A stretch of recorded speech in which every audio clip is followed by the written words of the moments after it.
Welcome to Your Strata Property, the podcast for property owners looking for reliable, accurate, and bite-sized information from an experienced and authoritative source.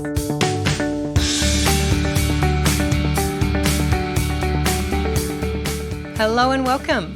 I'm your podcast host, Amanda Farmer, and my guest this week is Louisa Herbert.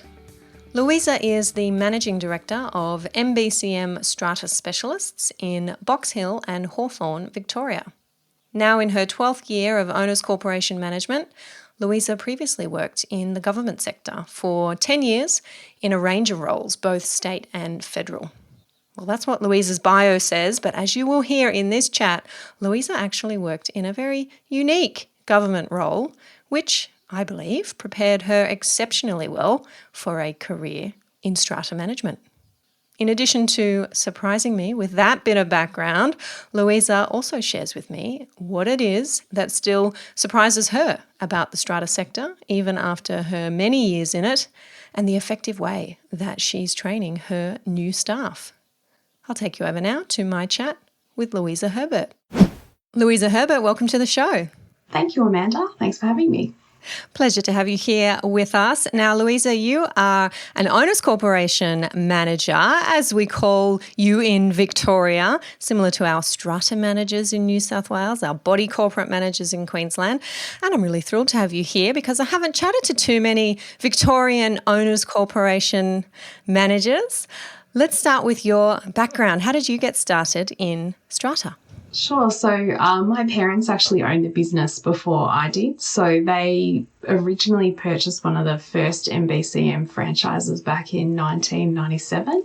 Mum bought the first franchise, then Dad bought the year after, and they had that until they retired in 2014. I bought in 2011, and then Dad and I were fighting too much, so I made them retire in 2014. No, just kidding. No, it was time for him to retire. He wanted to play golf, so that's why, they retired in 2014. Lovely. That's nice to know. A family business and still in the family. Did you start off in strata? Was that all that you've ever known, or were you doing something else before you joined the business?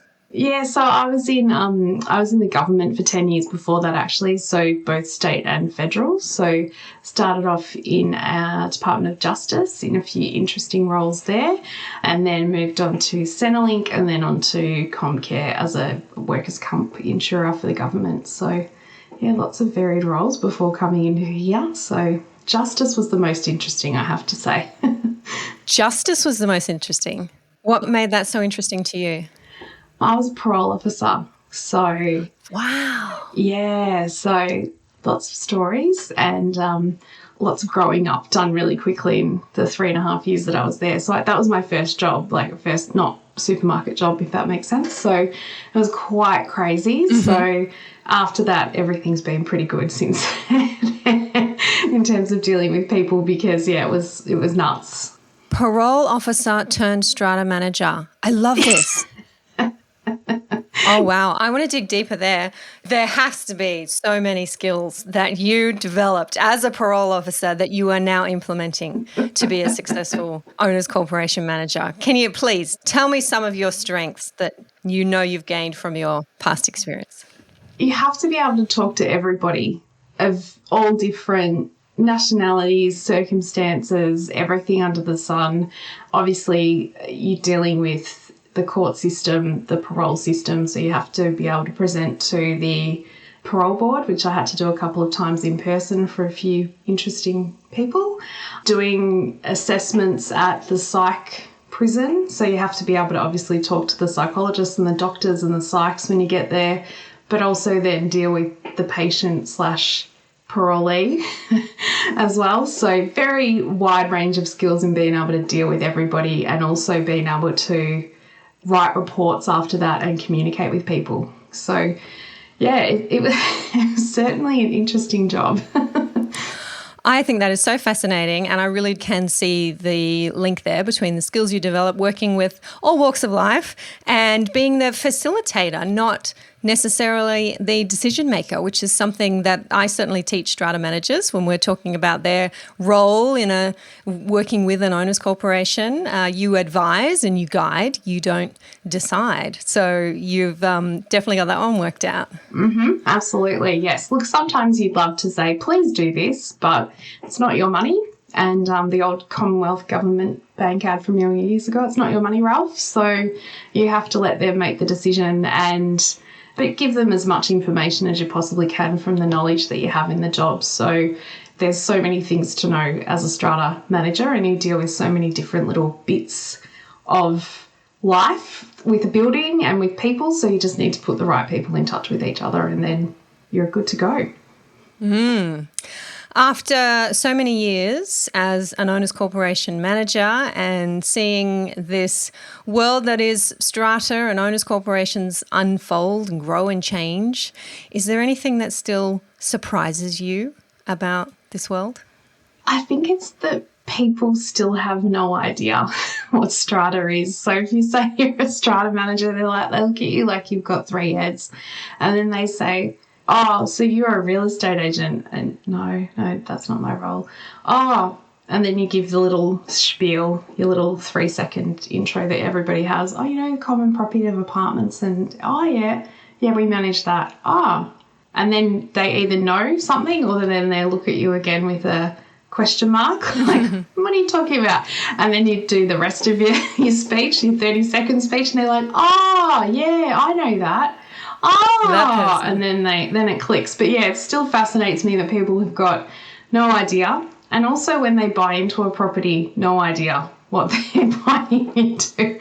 A lawyer that I spoke to once said, I think my clients spent more time trying on jeans than they did looking at this property and the legalities behind it, because there were so many defects and issues going on that they had to rectify, and he was shocked that they bought it. So, yeah.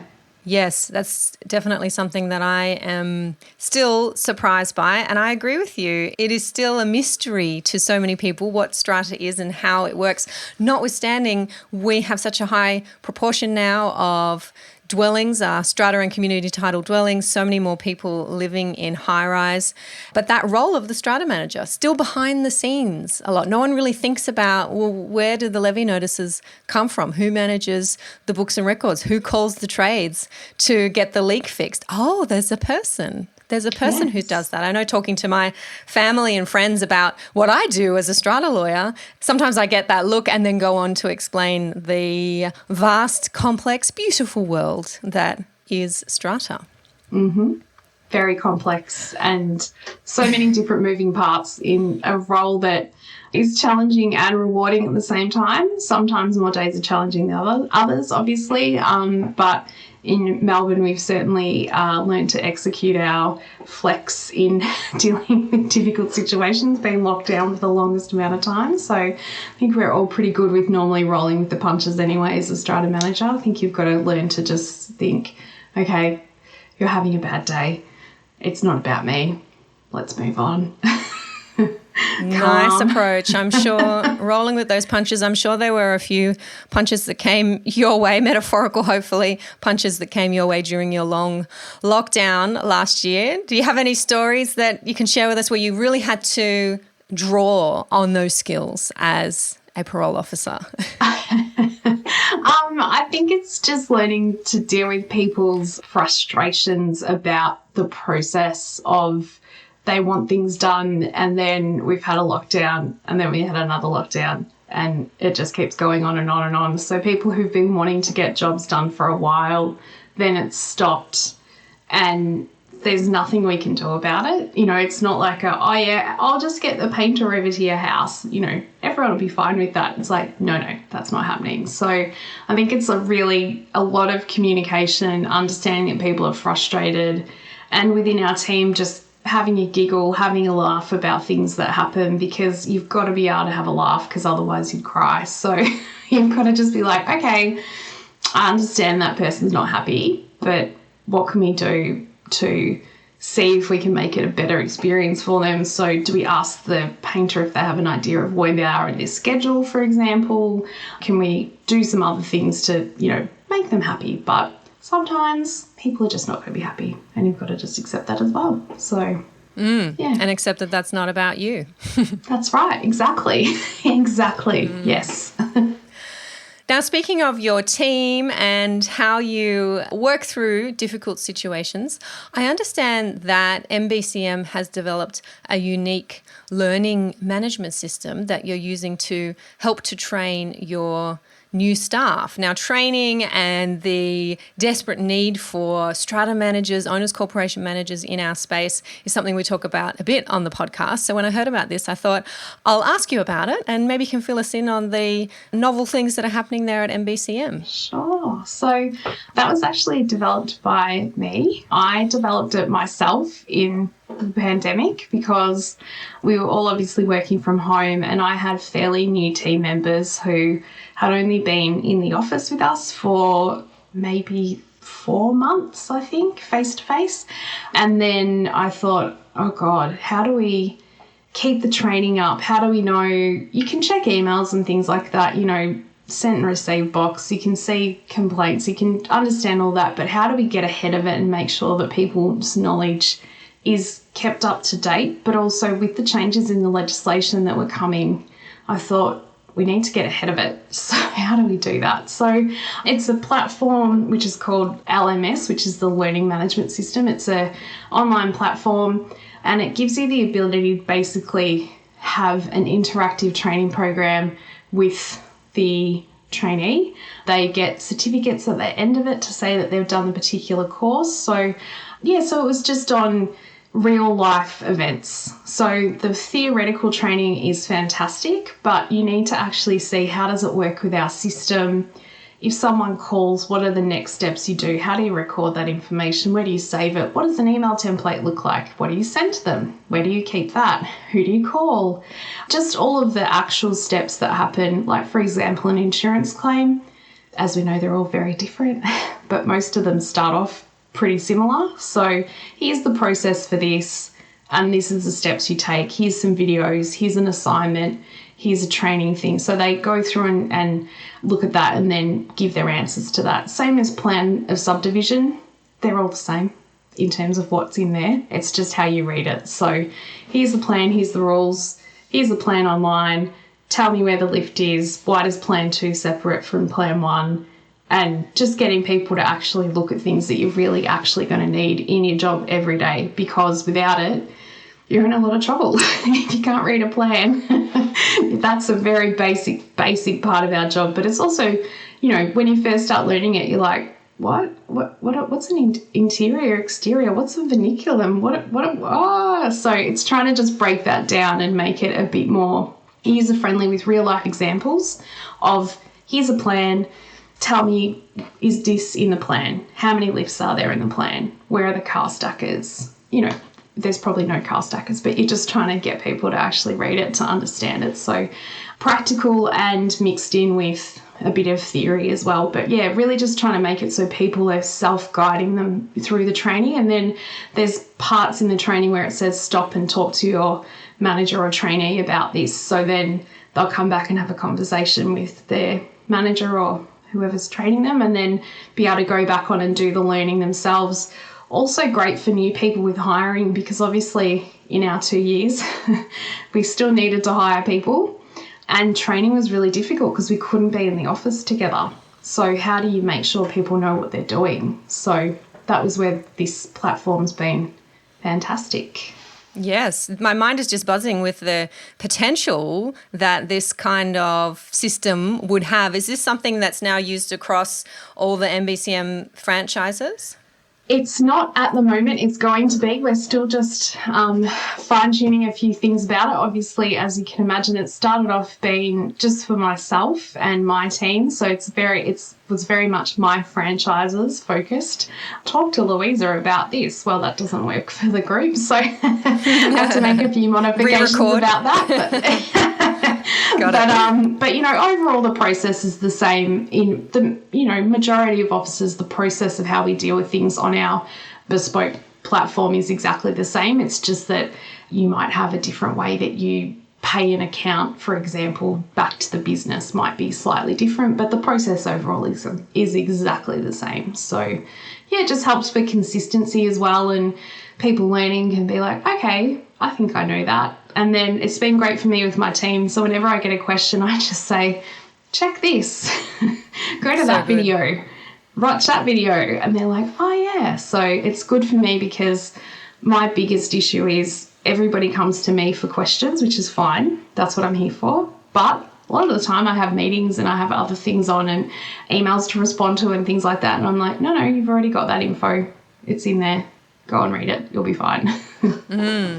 And the power of technology now to be able to be doing a task, a job, an exercise, and to record yourself doing that. Screen recording is something I do a lot for my team as well. And over the years, we've built up a big video library of how to, and being able to talk through with someone on a video is so helpful and so powerful. When I first started working in a legal office, we had what we called our office manual, which was a book that was printed out, and there was a Word document that was saved, and every task would have a step-by-step written process, and you'd have to update that if that process changed, and then you'd print out another version of the office manual. So when you had new staff, you'd plonk that down on their desk and follow that.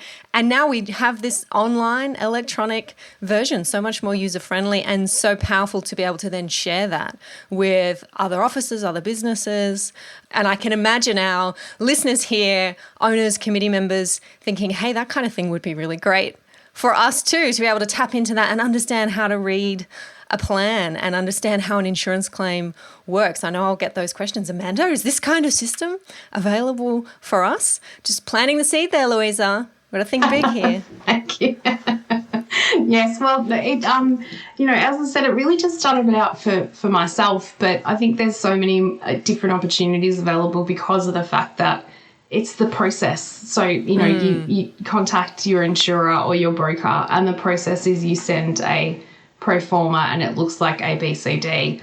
That's the same for every company across the country, probably actually across the world, because MBCM did do a study tour to America in 2019, which was fantastic to see how they operate strata over there, and same issues, same drama, same everything, just a different way that they run their businesses. So yeah, it's universal, which was interesting. So yeah. Speaking of universality, do you have the same difficulties in Victoria that we have in New South Wales when it comes to attracting and retaining good owners corporation managers? Most certainly. It's really hard to get great people that are going to be the right fit for your team as well, for your existing team, and then also bringing in new people. And then also, do you want to hire someone who has experience already, or are you looking for someone you want to mould to how you want them to work? So yeah, it's a challenge, a massive challenge for everybody. And then also looking then at, okay, what process can be more efficient in our business? So we're not recreating the wheel every time, and we're not doing all these things that someone's actually written that out. Let's just copy and paste. As I said, a lot of stuff is very similar, but the manager's role is to be responding to their clients, not dealing with process stuff. So if there's a process, you can get an assistant or someone else in the business to help you with, but as the manager, you need to be dealing with the complex stuff. So the starting of the process is usually the same, but the finishing of it, or what we need the managers for, is where the people that really comes into it and needing that experience. And yeah, that's hard to find and hard to keep, but it is a good industry. As I said, if you can talk to anybody, one of our most recent hires was a man who worked at a casino a while ago. He then had his own business after that. But in terms of being able to speak to anybody, he can do that standing on his head. So I think sometimes you just got to think a little bit outside the square of who you're going to pick, and not judge their employment history, because there's some absolute gold out there if you're just sort of, I think, willing to look in a different direction. So yeah, I've found that as long as you can talk to anybody, you're going to work in this industry. And we have a new goldmine to tap here of parole officers. Yeah. I just think this is marvellous. And anybody looking for new managers, I know we're looking at customer service staff, hospitality staff. A few episodes ago, I was chatting to Stephen Brell from Net Strata about how they hire, and he's done really well hiring hospitality staff. And Louisa, you've brought us the idea of parole officers. I think it's fabulous.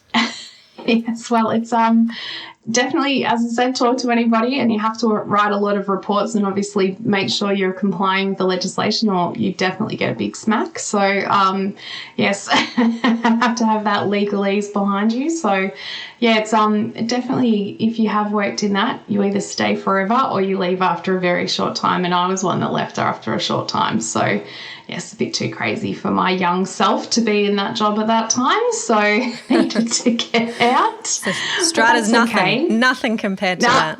It's all good compared to that. Now tell us this, Louisa, what is in store for MBCM in the future? Have you got anything exciting on the horizon, or just fine-tuning that LMS? What's next? Yeah, so fine-tuning the LMS definitely for everybody to be able to use within their businesses across our franchise network.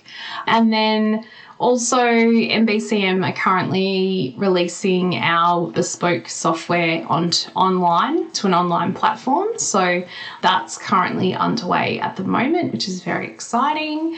And I think just continuing to work with the new legislation, that's been a massive change for us from the 1st of December last year. So just still, I'm a massive process person, as you would have worked out already, but just refining our processes and making sure that, we're not recreating the wheel. We're doing things that we can be done, instantly rather than having to think about things. So, yeah, a couple of things on the go. So, having been through a legislation change some 5 or 6 years ago and watching WA go through it, Queensland go through it, and now watching Victoria, it is tough and it is complicated and confusing for a while, but it is such a great thing to go through because it does force you to review those templates, to review those processes, to make sure that you are doing everything as efficiently as you can. Whether you're a manager or you're a lawyer or another service provider, you have to go back and revisit documents and instructions and trainings that you may not have looked at for a while. So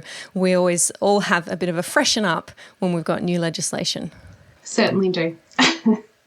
Now, Louisa, let our listeners know where they can go to find out more about you, connect with you, and find out more about MBCM. Sure, not a problem. So our website is www.mbcm.com.au, and my franchises are Box Hill and Hawthorn, but our website links to all of our franchises as well as franchising opportunities that we have available and other things about our business as well. Fantastic. Well, thank you for sharing a little bit about what's going on in Victoria and with MBCM in particular, and giving us yet another angle on a day in the life of a strata manager. Thank you very much. Thanks, Amanda. Thanks for having me. Thanks for your time. Thanks. Thank you for listening to Your Strata Property, the podcast which consistently delivers to property owners reliable and accurate information about their strata property.